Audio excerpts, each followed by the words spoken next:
नमस्कार दोस्तों, मैं विनोद चपराना आपके अपने YouTube चैनल वर्दी आजकल 24 पर स्वागत करता हूं। दोस्तों, आज हम बात करेंगे घटना चक्र पब्लिकेशन की आय दृष्टि के बारे में। दोस्तों, आप सभी को पता है कि हमने इस किताब को करने का इनिशिएटिव लिया है और इससे पहले मैं आपको 6 लेक्चर करा चुका हूं जो कि आपके वन लाइनर फैक्ट्स हैं भाई।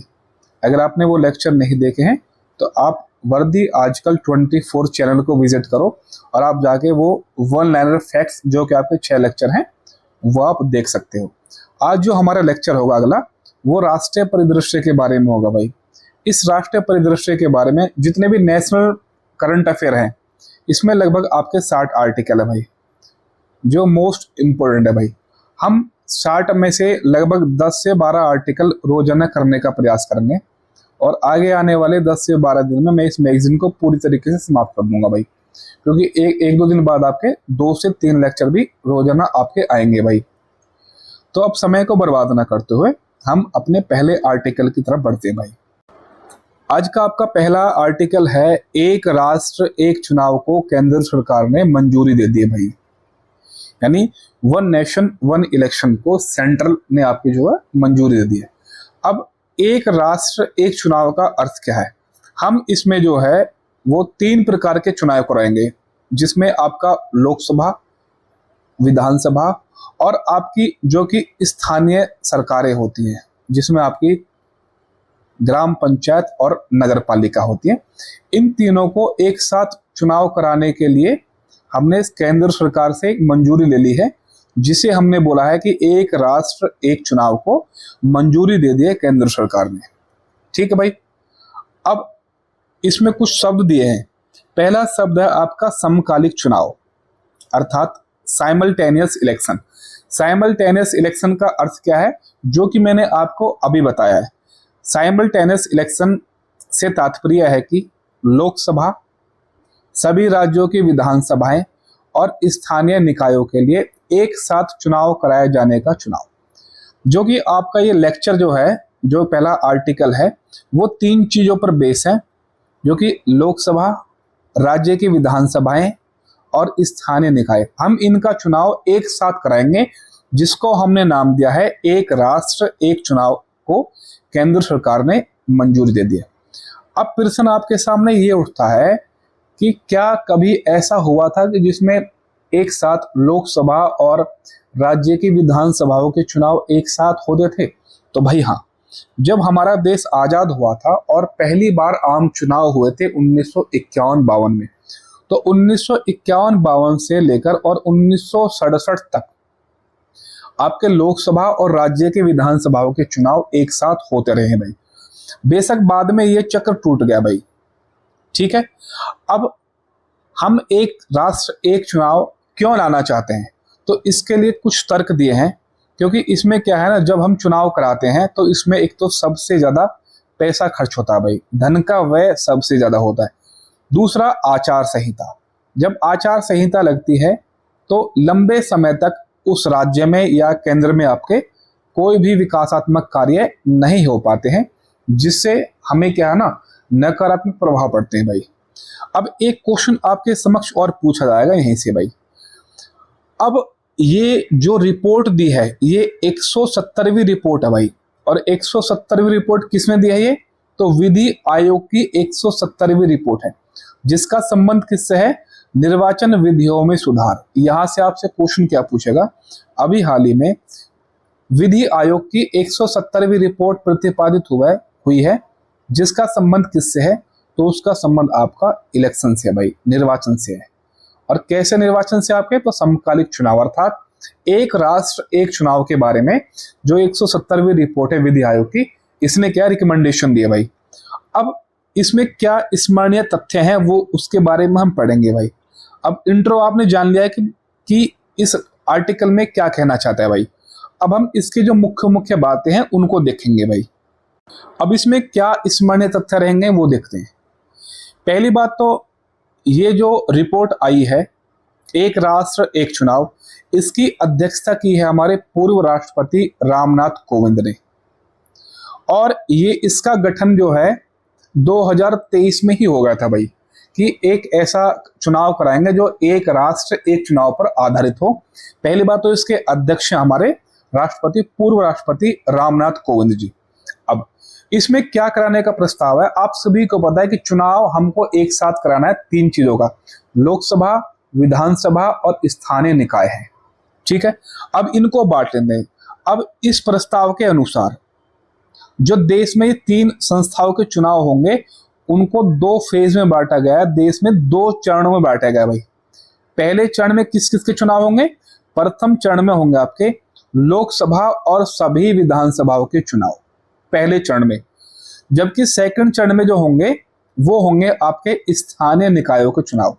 लेकिन ये स्थानीय निकायों के चुनाव कितने दिन में होंगे, जैसे ही आपके लोकसभा और विधानसभा के चुनाव हो जाते हैं तो इसके 100 दिन के अंडर यानी 100 दिन के अंदर ही आपके स्थानीय निकायों के चुनाव हो जाने आवश्यक है भाई, जो कि आपके ये रिपोर्ट की रिकमेंडेशन करे वो बता रहे हैं भाई। अब इसमें क्या है, जो समकालिक चुनाव होंगे, समकालिक चुनाव अर्थात क्या है, लोकसभा, विधानसभा और स्थानीय निकाय। समकालिक चुनाव के क्रियान्वयन यानी इंप्लीमेंटेशन को सक्षम करने के लिए संसद में 2 प्रकार के संशोधन विधेयक को प्रस्तुत करने का प्रस्ताव किया है। यानी ये विधेयक क्या है, संसद में आएगा भाई। आपको पता है कि कोई भी अगर विधेयक बनता है वो संसद में जाएगा भाई, ना कि राज्य के विधानमंडल में भाई।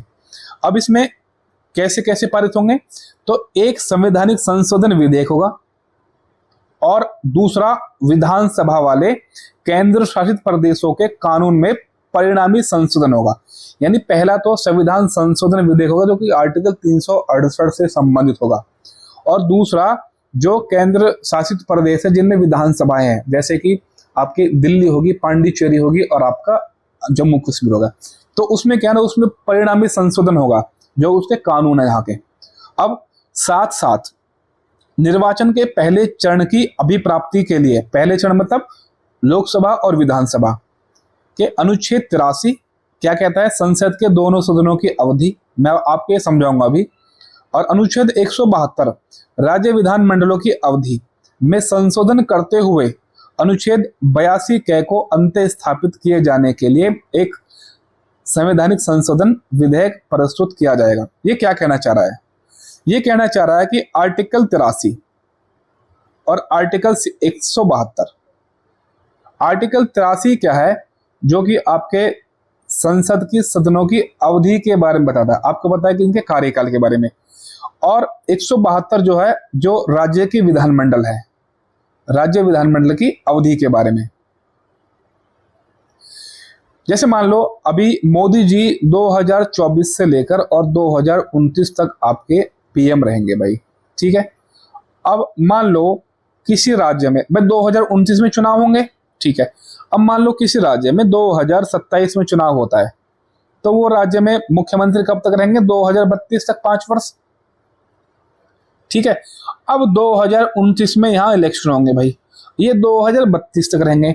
तो भाई क्या है, हम चाहते हैं कि एक साथ इलेक्शन हो सभी राज्यों की विधानसभाओं के और आपकी लोकसभाओं के। तो क्या है, 2032 से पहले ही उस राज्य की विधानसभा का क्या करना होगा भाई, उसका करना होगा विघटन भाई। राज्यपाल विघटन करा देगा भाई, तो विघटन कराना पड़ेगा तब जाके एक साथ चुनाव होंगे। इसमें क्या है, कुछ राज्यों की जो अवधि है उनको बढ़ाना पड़ेगा और कुछ की अवधि को घटाना पड़ेगा। यही आर्टिकल आपका इसमें कह रहा था भाई। अब जो कि आपके पहले चरण के चुनाव होंगे जिसमें आपके लोकसभा और विधानसभा के चुनाव होंगे, इस संशोधन के लिए राज्य द्वारा अनुसमर्थन की आवश्यकता नहीं होगी भाई। यानी इसमें राज्य का किसी भी प्रकार से कोई समर्थन हमें नहीं चाहिए। अब दूसरे चरण में नगर पालिकाएं और पंचायतों के चुनाव लोकसभा और राज्य विधानसभाओं के चुनाव के 100 दिनों के अंदर हम कराएंगे भाई, ये बात मैं आपको बता चुका हूं। इसमें भी क्या है ना, इसमें भी एक प्रकार से संविधान में संशोधन होगा जो कि आर्टिकल 368 की प्रक्रिया से ही होगा। जो आपके स्थानीय निकायों के चुनाव होंगे उसमें भी एक संवैधानिक संशोधन करना ही होगा भाई। उपयुक्त संशोधन के लिए अनुच्छेद 368 में दी गई संविधान संशोधन की 2 शर्तों को पूरा करना होगा भाई। देखो जो है संविधान में संशोधन होंगे इनके लिए हमें 2 शर्तों को पूरा करना होगा भाई। वो शर्तें कौन कौन सी हैं, यानी ये कह रहा है कि जो आर्टिकल 368 में हम प्रोविजन है, इसकी 2 शर्तों को पूरा करना होगा भाई। अब शर्तें कौन कौन सी है? पहली शर्त के अनुसार दोनों सदनों में कुल सदस्यों के आधे से अधिक सदस्यों द्वारा मतदान किया जाना अनिवार्य है। यानी पहले इसमें वोटिंग होगी भाई, और वोटिंग में कितना मतदान चाहिए? 50% +1। ठीक है भाई, दोनों सदनों द्वारा। और सेकंड फेज में क्या है? और दूसरी शर्त के अनुसार प्रथम शर्त के अधीन रहते हुए उपस्थित और मतदान करने वाले सदस्यों की संख्या के 2/3 सदस्य संशोधन के पक्ष में हो। इसमें क्या है? सेकंड में 2/3 से क्या है? विशेष बहुमत से मेजॉरिटी होनी चाहिए भाई। लेकिन कौन सी? उपस्थित और मतदान करने वाले, यानी ये तो चाहिए कंपलसरी पहला वाला।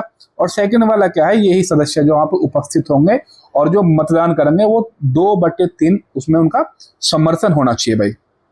अब क्या है? दोनों सदनों में पारित होने के बाद राष्ट्रपति के हस्ताक्षर से विधेयक अधिनियम बन सकेगा। आप सभी को पता है कि भाई दोनों सदनों से पारित होने के बाद, यानी लोकसभा से भी और राज्यसभा से भी, जब ये पास हो जाएगा और राष्ट्रपति इस पर हस्ताक्षर कर देगा तो भाई ये क्या आपका अधिनियम बन जाएगा भाई। ठीक है, अब ये तो था हमारा पहले चरण का भाई, जो कि हमारा लोकसभा और विधानसभा से संबंधित था। अब दूसरे चरण के प्रस्ताव यानी स्थानीय निकायों के चुनाव केंद्र एवं राज्यों के चुनाव के 100 दिनों के अंदर कराने के लिए, भाई आपको पता है कि 100 दिन के अंदर कराने के लिए विधेयक को राष्ट्रपति के पास हस्ताक्षर हेतु भेजने से पहले आधे से अधिक राज्यों के विधानमंडलों द्वारा अनुसमर्थन करना होगा। कहने का मतलब क्या है कि जब लोकसभा और राज्य की विधानसभाओं के चुनाव हो जाएंगे और 100 दिन का इसमें टाइम मिलेगा, तो इससे पहले क्या हम राष्ट्रपति से को देने से पहले, हस्ताक्षर कराने से पहले जो आधे से अधिक राज्य हैं, यानी जो आपके 28 राज्य हैं, उसमें से हम 15 राज्यों का अनुसमर्थन प्राप्त कर लेंगे स्थानीय सरकारों के इलेक्शन के बारे में। और तब जाके हम क्या है ना, राष्ट्रपति को ये हस्ताक्षर कराएंगे इससे, और फिर क्या है राज्य के विधान जो स्थानीय सरकार है उनके लिए कानून बन जाएगा भाई। तो आई होप ये सारा इंट्रो आपको समझ में आया होगा भाई। अब जो आपकी ONEC है, यानी वन नेशन वन इलेक्शन उच्च स्तरीय समिति, इसमें पूछ लेगा कि टोटल मेंबर कितने हैं, तो टोटल 8 मेंबर है भाई। इसका गठन कब हुआ था? तो 2 सितंबर 2023 को। इसके अध्यक्ष कौन है? तो पूर्व राष्ट्रपति रामनाथ कोविंद जी इसके अध्यक्ष हैं। इसमें बाकी जो 7 सदस्य हैं वो कौन कौन से हैं? तो एक तो आपके केंद्रीय गृह मंत्री अमित शाह जी है। देखो गृह मंत्री है भाई, ना तो रक्षा मंत्री है इसमें, ना प्रधानमंत्री है, यही फंसा देगा आपको। दूसरा आपका गुलाम नबी आजाद है। तीसरा आपके वित्त आयोग के पूर्व अध्यक्ष NK सिंह है। चौथे आपके लोकसभा के पूर्व महासचिव डॉक्टर सुभाष कश्यप जी हैं। पांचवे आपके वरिष्ठ अधिवक्ता हरीश साल्वे हैं। छठे आपके संजय कोठारिया जो कि पूर्व मुख्य सतर्कता आयोग के अध्यक्ष थे। सातवें आपके अर्जुन राम मेघवाल थे जो कि विशेष आमंत्रित सदस्य थे। अब इसमें सचिव के बारे में क्या बोला है कि नितेन चंद्र सचिव, भारत सरकार विधि एवं कार्य विभाग द्वारा रिपोर्ट मार्च 2024 में राष्ट्रपति द्रौपदी मुर्मू को ये सौंपी थी भाई। तो आई होप ये चीजें आपको समझ में आएंगे भाई।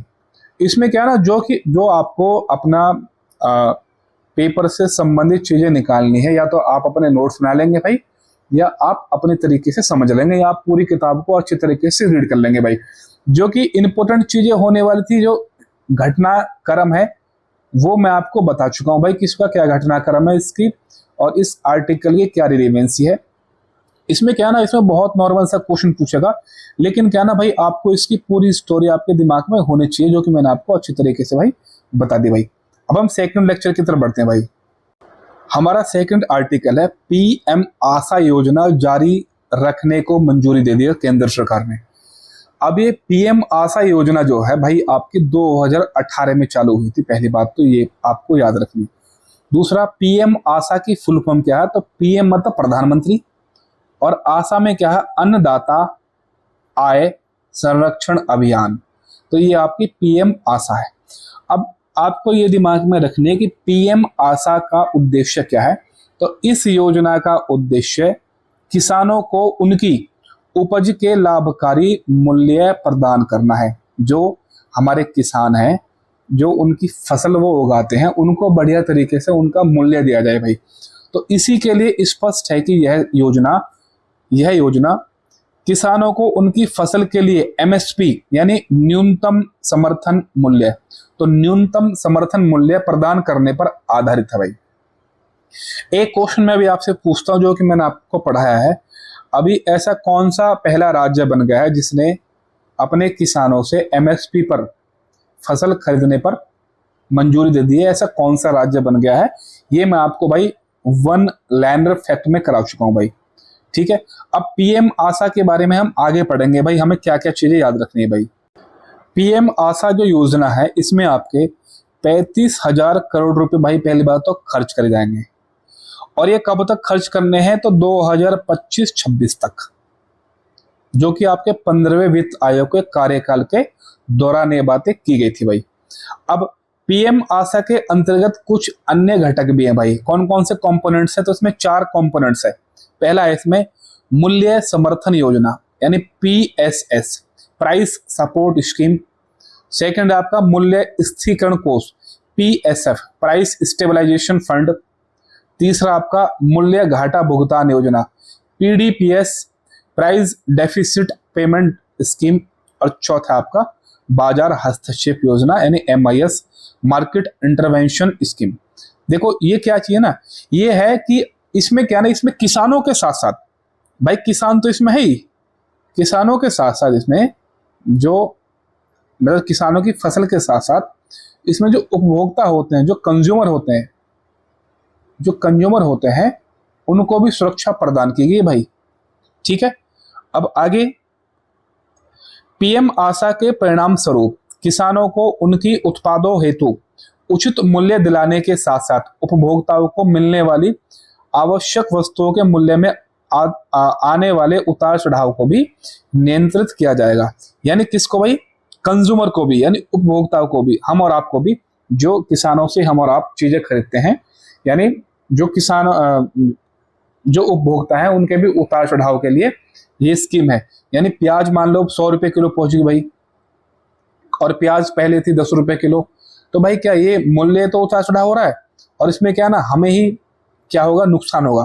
किसानों को भी ना इसमें फायदा है ना नुकसान है भाई। किसान तो अपनी फसल बेच चुका है, बाद में क्या है ना, बाद में जो उपभोक्ता हैं, जो हम कंज्यूमर हैं, ये 10 रुपए किलो आपके किसान ने प्याज बेच दी, और हम बाद में आए कि जब आपका प्याज की मतलब जब प्याज हमें मिलना बंद हो जाएगी तो ये 100 रुपए किलो बिकना स्टार्ट हो जाएगी भाई।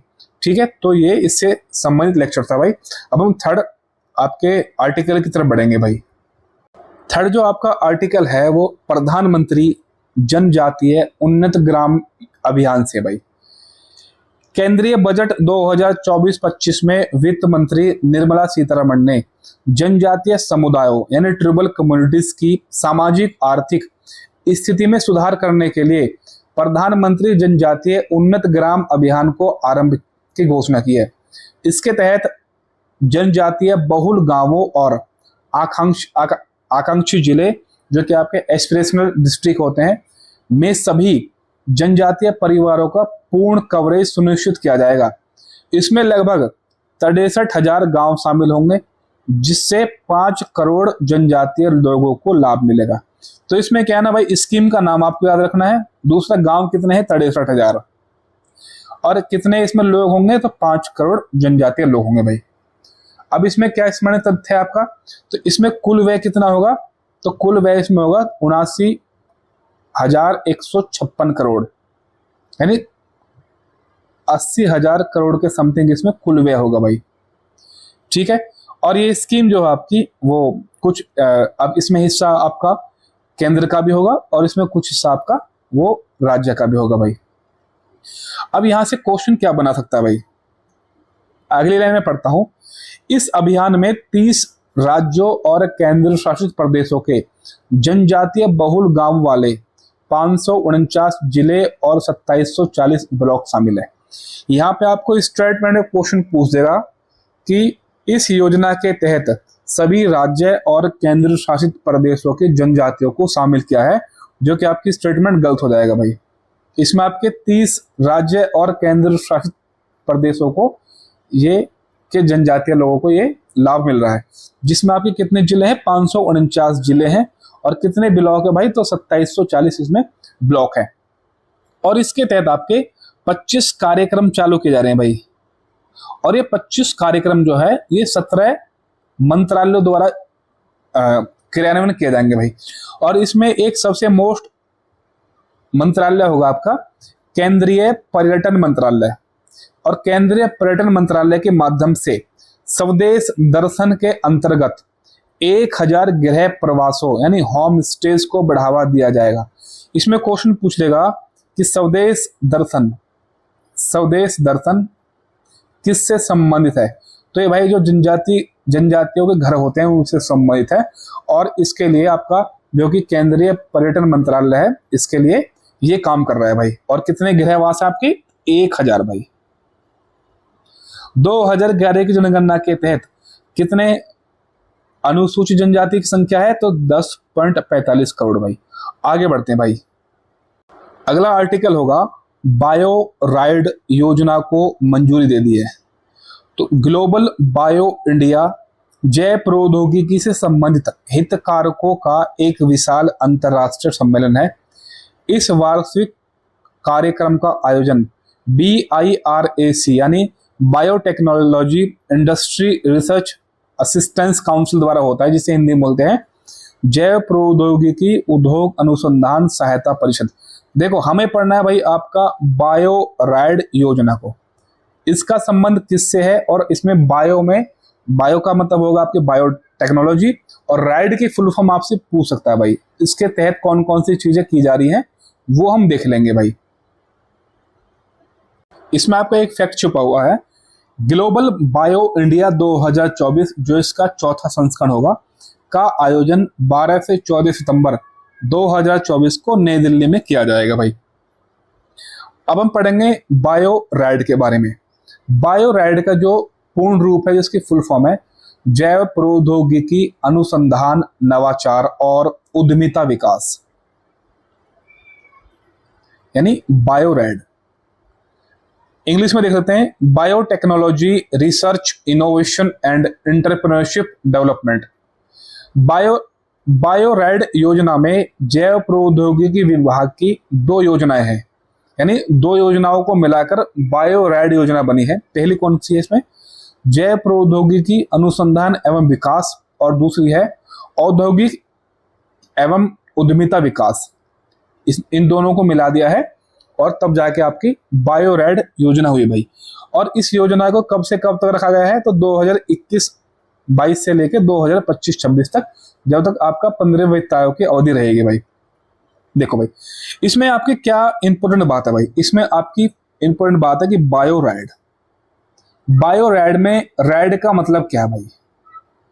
आपको पता है कि ये भाई जैव प्रौद्योगिकी से ही संबंधित है भाई, इससे ज्यादा आपसे क्वेश्चन नहीं पूछेगा। हाँ, इससे आगे जो बायो E3 जो नीति है, इसमें E3 के बारे में पूछेगा भाई। मोस्ट इंपॉर्टेंट क्वेश्चन वही रहेगा भाई, जो मैं अभी आपको आगे बताऊंगा भाई। इसमें क्या है ना, बायो E3 नीति को मंजूरी दी है भाई। अब इसमें E3 का सीक्वेंस पूछ लेगा, E3 का फुल फॉर्म पूछ लेगा, या कुछ भी पूछ लेगा, निम्नलिखित में से कौन सा E का संबंध नहीं है भाई। तो इसमें ये क्या है, 24 अगस्त 2024 को केंद्रीय मंत्रिमंडल द्वारा बायो E3 अर्थव्यवस्था, पर्यावरण और रोजगार के लिए जैव प्रौद्योगिकी नीति को मंजूरी प्रदान कर दी गई है। तो इसमें बायो 3 में E3 का मतलब क्या है, biotechnology for economy, environment and employment. भाई तीनों E है, और तीनों E में पहली E है इकोनॉमी, दूसरी E है आपकी भाई जो है इन्वायरमेंट, और तीसरी E है आपकी एम्प्लॉयमेंट। देखो एम्प्लॉयमेंट होता है रोजगार, जहां हमें नौकरी पेशा मिलती है, और रोजगार हमेशा हमें बाद में मिलता है भाई। तो ये दिमाग में रख लेना कि सबसे बाद में आपका रोजगार आएगा भाई। और इसके तहत आपकी जो कितनी बायो E3 नीति 6 व्यापक, सॉरी भाई, बायो E3 नीति निम्न 6 व्यापक फोकस क्षेत्रों पर आधारित है। कौन कौन से 6 क्षेत्र भाई, जैव आधारित रसायन एवं एंजाइम्स, दूसरा है कार्यात्मक खाद एवं स्मार्ट प्रोटीन, तीसरा है सटीक बायोथेरेप्यूटिक्स, चौथा आपका जलवायु लचीली कृषि, पांचवा आपका कार्बन कैप्चर एवं इसका उपयोग, छठा आपका भविष्यवादी समुद्र एवं अंतरिक्ष अनुसंधान। देखो भाई, ये आपसे कभी भी पेपर में नहीं पूछेगा भाई, इतनी गारंटी है। पेपर में हमेशा चीजें बहुत आसान पूछता है भाई। बायो, देखो आपको यही याद रह जाए कि बायो E3 में E3 कौन कौन से भाई, तो पहला आपका इकोनॉमिक्स है, दूसरा आपका जो है एनवायरनमेंट से, और तीसरा भाई आपका जो एम्प्लॉयमेंट से। इससे ज्यादा आपसे क्वेश्चन नहीं पूछेगा भाई आपको, ठीक है भाई। ये पूछ रहा है कि बायो राइड का संबंध किससे है, या बायो राइड में राइड की फुल फॉर्म क्या है भाई, ठीक है भाई। आगे बढ़ते हैं भाई। अगला आर्टिकल आपका नमो भारत रैपिड रेल का उद्घाटन। मेक इन इंडिया कार्यक्रम की सफलता के एक उत्कृष्ट उदाहरण के रूप में भारतीय रेलवे ने भारत की पहली स्वदेशी semi high speed Vande Bharat expressway को लॉन्च किया था, और ये आपकी 15 फरवरी 2019 को पहली वंदे भारत एक्सप्रेस ट्रेन को नई दिल्ली कानपुर प्रयागराज वाराणसी मार्ग पर रवाना किया था। यानी नई दिल्ली से ये वाराणसी के बीच में थी, और वंदे भारत एक्सप्रेस वे की स्पीड थी आपकी 160 किलोमीटर प्रति घंटा, जिसे पहले ट्रेन 18 के नाम से भी जाना जाता था भाई।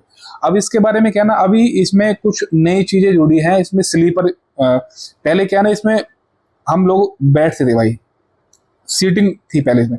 अब इसमें क्या ना, इसमें स्लीपर की व्यवस्था कर दी भाई, सोने की व्यवस्था कर दी इसमें, उसको देखेंगे भाई क्या है। 1 सितंबर 2024 को केंद्रीय रेल मंत्री अश्वनी वैष्णव ने BEML लिमिटेड के बेंगलुरु रेल परिसर से भारत की पहले Vande Bharat sleeper train set को रवाना किया भाई। तो ये भारत की पहली Vande Bharat sleeper train set है भाई, जो कहाँ है आपकी बेंगलुरु में। इसे BEML लिमिटेड द्वारा स्वदेशी रूप से डिजाइन एवं निर्मित किया गया भाई।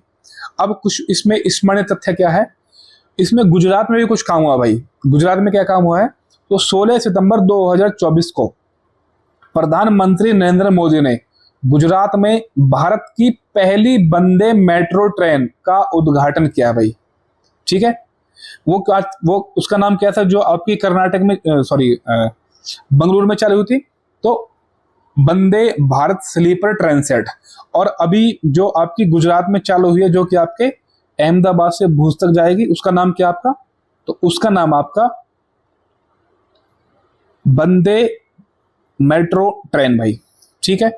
आगे बढ़ते हैं भाई। और ये ट्रेन कहां से कहां तक चलेगी भाई गुजरात में, अहमदाबाद से भुज के मध्य चलेगी। आधिकारिक रूप से इस ट्रेन का पुनः नामांकन नमो भारत रैपिड रेल के रूप में किया गया है भाई, ठीक है। और बाकी ये इन्फॉर्मेशन जो नीचे लिखी आपके लिए प्री के लिए ज्यादा इंपॉर्टेंट नहीं है। यहाँ आपको दो ही चीज याद रखनी है, एक आपकी जो कि बेंगलुरु में है और एक आपकी गुजरात में भाई। कहां से कहां तक चले इसके बारे में देखेंगे भाई। आगे बढ़ते हैं भाई। अभी हाल ही में मिशन मौसम स्टार्ट किया भाई, और ये मिशन मौसम जो है ये 2 वर्ष के लिए होगा, और इसके लिए 2000 करोड़ रुपए खर्च किए जाएंगे। इसका उद्देश्य क्या है, इस मिशन का उद्देश्य हर मौसम के लिए अधिक तैयार और जलवायु स्मार्ट भारत का निर्माण करना है। आज की ही घटना थी भाई कि आपके जो सहारा मरुस्थल है अफ्रीका का जो उत्तर पश्चिमी क्षेत्र में पड़ता है सहारा मरुस्थल आपको पता है कि मरुस्थल तो मरुस्थल होता है भाई, जहां पर आपकी क्या होता है, रेत होता है भाई। अब सहारा मरुस्थल में भाई आपकी बाढ़ आएगी भाई, तो बताओ आपका कितना क्लाइमेट चेंज हो रहा है भाई। अब लेकिन ये तो खबर देखो अलग है, तो अपने इंडिया ने बहुत अच्छा मिशन चालू किया है जिसका नाम है आपका मिशन मौसम, ठीक है। अब ये मिशन मौसम कौन सी मिनिस्ट्री के अंडर में है, मिशन मौसम मुख्य रूप से केंद्रीय पृथ्वी विज्ञान मंत्रालय द्वारा क्रियान्वित किया जाएगा। ये मोस्ट इंपोर्टेंट क्वेश्चन है भाई। और इस पृथ्वी विज्ञान मंत्रालय में तीन संस्थान काम करेंगे। पहली है भारत मौसम विज्ञान विभाग, दूसरा है आपका भारत उष्ण देशीय मौसम विज्ञान विभाग जिसका मुख्यालय पुणे में है, और राष्ट्रीय मध्यम अवधि मौसम पूर्वानुमान केंद्र नोएडा में। देखो अभी आपको पता है कि आरओ का पेपर हुआ था, तो उसमें एक क्वेश्चन पूछा भी था भाई, ठीक है भाई। तो इसका उद्देश्य यही है भाई। आगे बढ़ते हैं भाई। नेक्स्ट आर्टिकल आपका स्वच्छ वायु सर्वेक्षण के बारे में, जो आपकी एयर होती है भाई 2024 के। क्या है, 2019 में, वर्ष 2019 में केंद्रीय पर्यावरण, वन एवं जलवायु परिवर्तन मंत्रालय द्वारा राष्ट्रीय स्वच्छ वायु कार्यक्रम, इसे NCAP बोलते हैं, national clean air programme launch किया था। और इस प्रोग्राम में क्या है, ये बोला था कि 2019 से 24 तक, यानी अगले 5 वर्षों में, कब तक, 2024 तक, जो आपके PM होते हैं, PM मतलब इसमें 3 है, PM10 और PM आपके 2.5। PM का मतलब प्राइम मिनिस्टर नहीं है भाई, प्राइम मिनिस्टर नहीं है PM का। PM का मतलब आपकी पार्टिकुलेट मैटर, जो आपके छोटे छोटे सूक्ष्म कण होते हैं भाई। जैसे कोरोना में मास्क लगाए थे, तो कुछ ऐसे छोटे कण थे जो मास्क के अंदर भी जा सकते थे भाई, उनको खत्म करना था। इसका मतलब क्या है, PM10 और PM 2.5 में कुछ कटौती करनी थी। कितनी कटौती? लगभग आपके 20 से 30% की कटौती करनी थी भाई। और इसके लिए हमने 130 शहरों को चुना था भाई, कि 130 शहरों का इसमें हमने अनुमान लिया था भाई, 130 शहरों का इसमें हमने लक्ष्य किया था भाई। अब ये क्या कह रहा है भाई, ये जनसंख्या के आधार पर थे 130 शहर। मतलब कहने का मतलब क्या है कि हम उन शहरों को रेटिंग देंगे या उन शहरों को पुरस्कार देंगे जिन्होंने क्या काम किया भाई, जिन्होंने अपनी वायु को शुद्ध किया भाई। ठीक है, अब इसके तहत 130 शहर कौन कौन से हैं? अब 130 शहरों को हमने 3 श्रेणियों में बांटा भाई, 3 श्रेणी। और ये श्रेणी जनसंख्या के आधार पर है भाई। शहर कितने हैं? 130। और क्राइटेरिया क्या है? तो जनसंख्या। जनसंख्या कितने से कितने तक है? एक तो आपकी जनसंख्या है पहली श्रेणी में जो 10 लाख से ज्यादा होंगे भाई, जहां लोग। दूसरी श्रेणी में है जहां 3 से लेके 10 लाख तक जनसंख्या है। और तीसरी श्रेणी में कौन है? जहां 3 लाख से कम जनसंख्या है। अब शहर कितने हैं? 130 शहर है। पहले श्रेणी में 47 शहर है, दूसरी श्रेणी में 43 शहर है, और तीसरी श्रेणी में कितने शहर है? 40 शहर है। अगर तीनों को ऐड करोगे तो 140 होंगे भाई। ठीक है भाई, आगे बढ़ते हैं भाई। इसमें आगे क्या लिखा हुआ है कि 7 सितंबर 2024 को जयपुर में नीले आकाश के लिए स्वच्छ वायु के अंतरराष्ट्रीय दिवस, international day of clean air for blue skies के अवसर पर स्वच्छ वायु सर्वेक्षण 2024 के परिणामों की घोषणा की है। केंद्रीय पर्यावरण, वन और जलवायु मंत्री भूपेंद्र यादव और राजस्थान के मुख्यमंत्री भजन लाल शर्मा ने स्वच्छ वायु सर्वेक्षण अवार्ड 2024 प्रदान किए। अब श्रेणी फर्स्ट में किसको मिला भाई? जिनकी जनसंख्या 10 लाख से ज्यादा है। तो पहले नंबर पे आपका सूरत, जो कि गुजरात है। सेकंड पर आपका जबलपुर, जो कि MP है। और तीसरे पे हमारा आगरा, उत्तर प्रदेश का। यह श्रेणी फर्स्ट में यूपी स्पेशल से हो जाएगा कि हमारा थर्ड नंबर पर उत्तर प्रदेश ने भी जगह बना ली है, और फर्स्ट नंबर पर आपका भाई गुजरात। ठीक है, पहली श्रेणी में। याद रखने वाली बात है भाई कि स्वच्छ सर्वेक्षण में जो पहला स्थान प्राप्त किया है वो प्राप्त किया आपका गुजरात ने फर्स्ट श्रेणी में प्राप्त किया है। और सेकंड पे किया है MP ने, और थर्ड पे किया अपना यूपी ने। अपना गुजरात का कौन सा शहर है? सूरत। और अपना कौन सा शहर है थर्ड पे आपका, जो है वो आपका आगरा। ठीक है भाई, अब सेकंड श्रेणी में कौन है भाई वो देखेंगे। अब जो आपकी सेकंड श्रेणी है, जो कि 3 लाख से 10 लाख तक की है जनसंख्या, उसमें पहले नंबर पर हमारा फिरोजाबाद, उत्तर प्रदेश। ठीक है, और ये याद रखना भाई आपको बस। और थर्ड श्रेणी में भी फर्स्ट ही आपका उत्तर प्रदेश है, जो कि रायबरेली शहर है। अब मैं अगर थोड़ा सा कंसिक्वेंस रिगार्ड उत्तर प्रदेश का, तो मैं यहां देख सकता हूं भाई कि पहली श्रेणी में हमारा तीसरे नंबर पर है उत्तर प्रदेश का आगरा शहर। और सेकंड श्रेणी में हमारा उत्तर प्रदेश फर्स्ट है, और उसमें आपका पहला जिला कौन सा है? तो फिरोजाबाद। और तीसरी श्रेणी में कौन सा आपका भाई? तो तीसरी श्रेणी में भी हमारा उत्तर प्रदेश ही है, जो कि आपका शहर है रायबरेली भाई। ठीक है, रायबरेली में भी एम्स की आधारशिला भी रख दिया भाई, यानी खोलने की मंजूरी दी, खुल गया है कहने का मतलब। नेक्स्ट क्वेश्चन आपका, नेक्स्ट आर्टिकल होगा आपका स्वच्छ भारत मिशन को नेचर की मान्यता मिली है। नेचर क्या है भाई? नेचर एक प्रकार का मैं कहूं तो जनरल है भाई, वैज्ञानिक जनरल। अब इसने आर्टिकल छापा है हमारे स्वच्छ भारत मिशन के ऊपर। क्या छापा है उसको देख लेते हैं। पहले पहले इसकी पृष्ठभूमि देख लेते हैं भाई स्वच्छ भारत मिशन से, क्योंकि क्वेश्चन आपने यहीं से पूछेगा भाई। स्वच्छ भारत मिशन की शुरुआत आपको पता है कि 2 अक्टूबर 2014 को हुई थी, जब मोदी जी आए थे, को प्रधानमंत्री मोदी द्वारा लॉन्च किया गया। स्वच्छ भारत मिशन भारत में सार्वभौमिक स्वच्छता कवरेज प्राप्त करने की दिशा में एक आदर्श बदलाव का प्रतिनिधित्व करता है। यह विश्व के सबसे बड़े राष्ट्रीय व्यवहार परिवर्तन स्वच्छता कार्यक्रम में से एक है। यह मिशन देश भर में घरेलू शौचालय उपलब्ध कराने के माध्यम से देश को खुले में शौच से मुक्त करने पर केंद्रित है। जन कितनी बार पेपर में पूछा गया भाई, छोटे मोटे बड़े सब एग्जाम पूछा गया कि स्वच्छ भारत मिशन का संबंध किससे है, तो खुले में शौच से मुक्त करना भाई इंडिया को। ठीक है भाई, यह अद्वितीय कार्यक्रम अब देश में संपूर्ण स्वच्छता सुनिश्चित करने में रूपांतरित हो गया। यानी अब क्या है, ये अब पूरे देश को स्वच्छ करना भाई हमें। और विश्व के अग्रणी बहुविषयक विज्ञान जर्नल नेचर में एक लेख प्रकाशित हुआ है जो कि स्वच्छ भारत मिशन के ऊपर था भाई। आगे बढ़ते हैं भाई। अब ये जो नेचर ने ये आर्टिकल छापा है आपका, अब इसकी थीम क्या है, इसका शीर्षक क्या है? तो इसका शीर्षक है स्वच्छ भारत मिशन के अंतर्गत शौचालय का निर्माण और भारत में शिशु मृत्यु दर। ठीक है, कहने का मतलब क्या है, एक तो इसमें दो चीजें प्रोग्राम स्टार्ट किए हैं। एक तो स्वच्छ भारत है जिसमें आपके शौचालय का निर्माण करना है, दूसरा जो कि शिशु मृत्यु दर है। ठीक है, इन्फेंट मोर्टिलिटी ऑफ इंडिया यानी इन इंडिया। अब इस रिपोर्ट में क्या क्या है भाई, थोड़ा सा हम इसको पढ़ते हैं। उल्लेखनीय है कि नेचर द्वारा स्वच्छ भारत मिशन और भारत में नवजात शिशु मृत्यु दर एवं 5 वर्ष से कम आयु के बच्चों की मृत्यु दर यानी अंडर 5 मोर्टिलिटी रेशो के मध्य संबंध की जांच करने के उद्देश्य से एक प्रायोगिक अध्ययन संचालित किया है।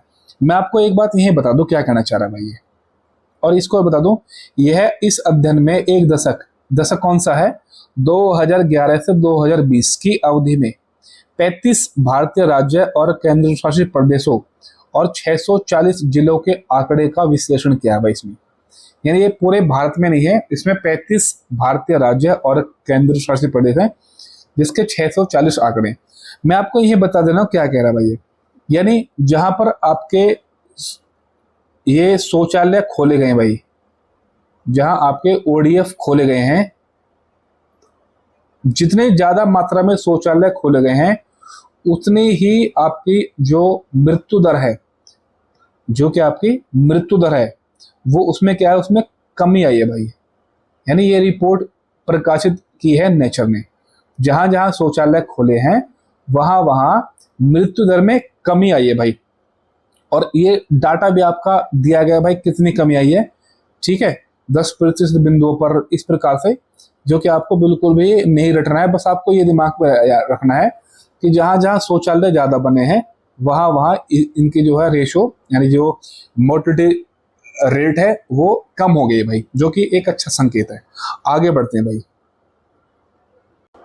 ये जो आपका एक क्वेश्चन इसी से स्लाइड में दिया हुआ है, स्वच्छता ही सेवा अभियान 2024, ये बहुत इंपॉर्टेंट है भाई। स्वच्छता ही सेवा अभियान 2024 का आयोजन 17 सितंबर 2024 से 2 अक्टूबर 2024 तक किया जा रहा है। स्वच्छता ही सेवा अभियान का आयोजन प्रतिवर्ष स्वच्छ भारत दिवस 2 अक्टूबर से पहले किया जाता है भाई।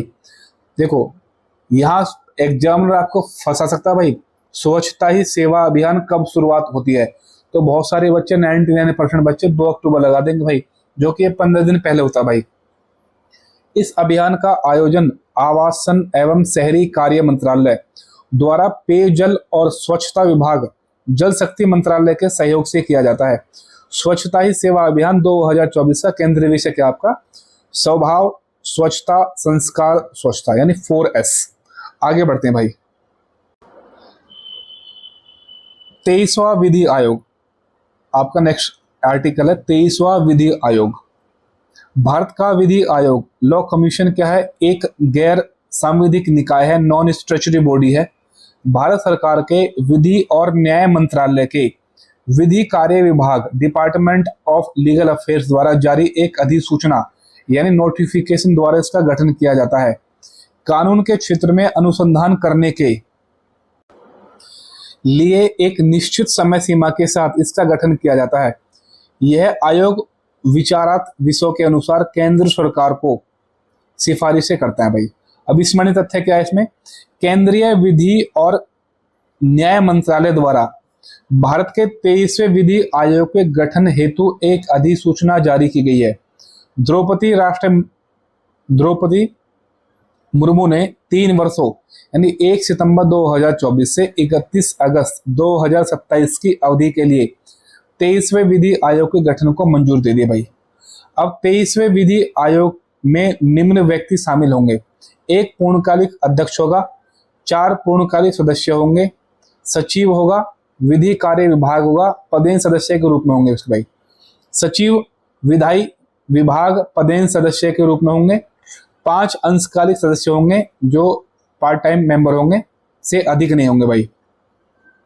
विधि आयोग का मुख्यालय कहाँ? नई दिल्ली में है। और 22वें विधि आयोग जिनका अभी कार्यकाल खत्म भी हो गया है 31 अगस्त 2024 को, और 22वें थे आपके जो विधि आयोग के अध्यक्ष ऋतुराज अवस्थी भाई। ठीक है भाई, आगे बढ़ते हैं। आपका नेक्स्ट आर्टिकल है डिजिटल कृषि मिशन के बारे में। यानी क्या है ना, हमें कृषि को डिजिटल करना है भाई। कहने का मतलब क्या है? ये अगले 3 वर्षों के लिए होगा भाई। ठीक है।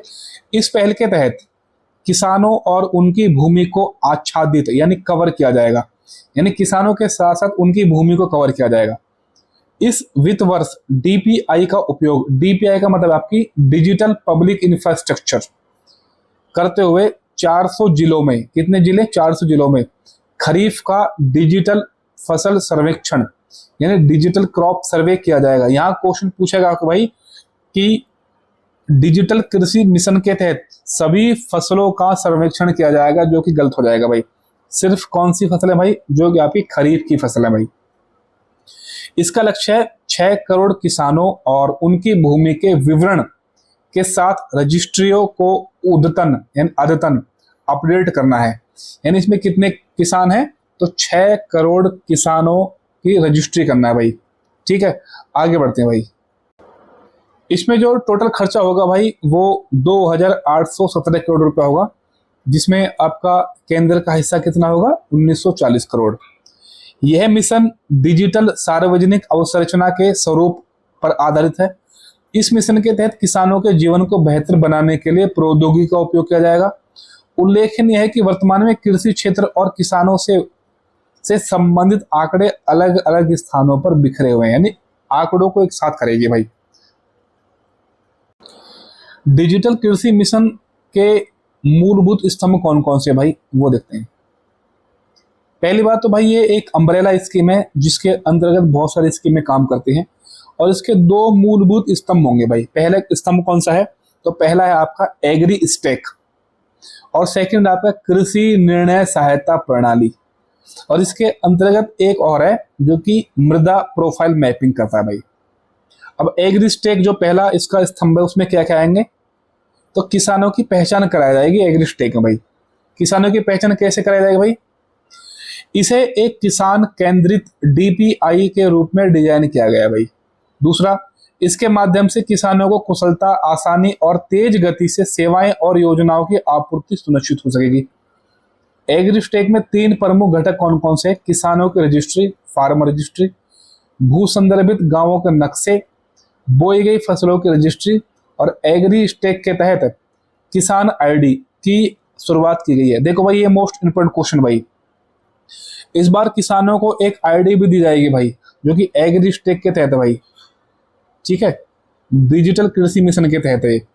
और इसमें क्या है ना, आधार कार्ड की तरह अब किसानों को एक किसान आईडी प्रदान की जाएगी, जो उनके लिए एक विश्वसनीय डिजिटल पहचान के रूप में कार्य करेगी। दूसरा क्या है, इस किसान आईडी का सृजन और रखरखाव राज्य सरकारें और केंद्र शासित प्रदेशों द्वारा किया जाएगा। ये भी मोस्ट इंपोर्टेंट क्वेश्चन है भाई। ये पूछा कि केंद्र सरकार करेगी तो नहीं भाई, क्योंकि आपको पता है कि कृषि जो है वो किस सूची का विषय है, आप बताओगे भाई। यह किसान आईडी, भूमि अभिलेखों यानी लैंड रिकॉर्ड्स, पशुधन स्वामित्व, बोई गई फसलें और प्राप्त लाभ सहित विभिन्न किसान संबंधित डाटा से जुड़ी होगी। किसान आईडीज के निर्माण और डिजिटल फसल सर्वेक्षण का परीक्षण करने के लिए निम्न 6 राज्यों में प्रायोगिक परियोजना संचालित की जाएगी, जिसमें 6 राज्य कौन कौन से हैं? तो उत्तर प्रदेश, गुजरात, महाराष्ट्र, हरियाणा, पंजाब और आपका तमिलनाडु। लेकिन उत्तर प्रदेश में हमें मोस्ट इंपोर्टेंट क्या रखना है कि उत्तर प्रदेश का कौन सा जनपद है? तो भाई फर्रुखाबाद। अब इन 3 वर्षों के लिए, इन 3 वर्षों के दौरान जो कि आपकी ये योजना 3 साल के लिए है, 11 करोड़ किसानों के लिए डिजिटल पहचान के निर्माण का लक्ष्य निर्धारित किया गया। तो कितने साल के लिए? 3 साल के लिए। और कितने किसान हैं? तो 11 करोड़ किसान भाई। अब ये जो 3 साल हैं इनको कैसे कैसे बांटे गए हैं और 11 करोड़ किसानों में?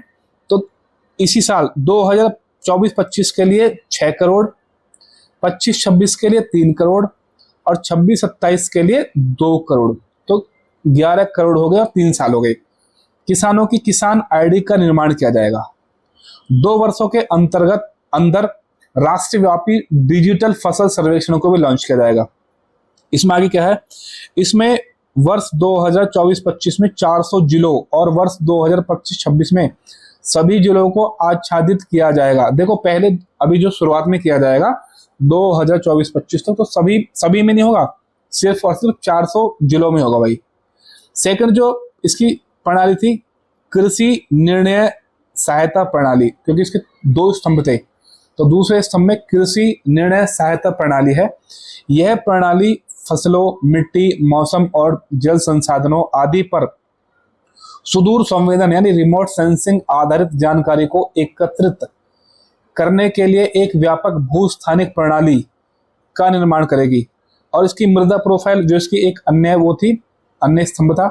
इस मिशन के तहत देश की लगभग 182 मिलियन हेक्टेयर कृषि भूमि के 1:1000 के पैमाने पर विस्तृत मृदा प्रोफाइल मानचित्र, सॉइल प्रोफाइल मैप तैयार करने की परिकल्पना की गई है।